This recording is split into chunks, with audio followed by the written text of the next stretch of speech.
Hey guys, welcome or welcome back to my channel. I'm Trishauna, and for this video I'll be showing you how you can create your very own lace tint. Now the items you'll need for this are a spray bottle, a semi-permanent dye of your choice, some sea salt, some water, some paper towels or napkins, and I'm using a sticky note as a makeshift funnel. So I'm going to add some of my dye to the spray bottle, and I'm using the shade Cajun Spice. That's shade number 56 in the Adore, but you can use any brown shade of your choice, and I'm using this much. Then I'm going to go ahead and add some sea salt to help tone down some of the brassiness that may come with the dye that I am using.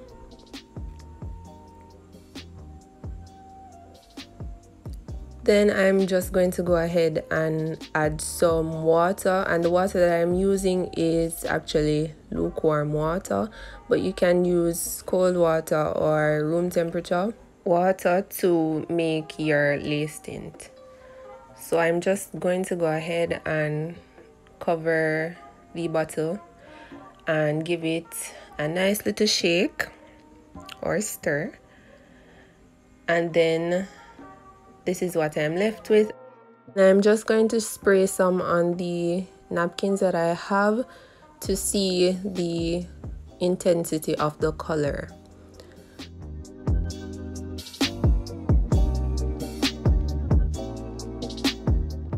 Now I wanted my lace tint spray to be a bit darker, so I decided to add some more dye to the mixture.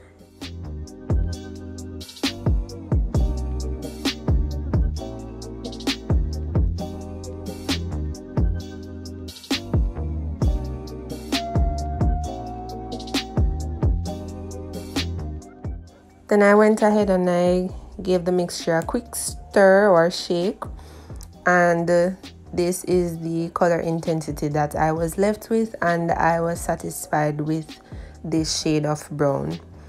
And so this is basically how you can make your very own lace tint to use on your lace frontals, lace closures, any lace product that you may wear. Now, if you've made it this far in this video, thank you so much for watching. Don't forget to hit the subscribe button down below, hit the post notification bell as well, and also hit the like button down below if you've also found this video to be helpful. Thanks again for watching. Until next time, bye.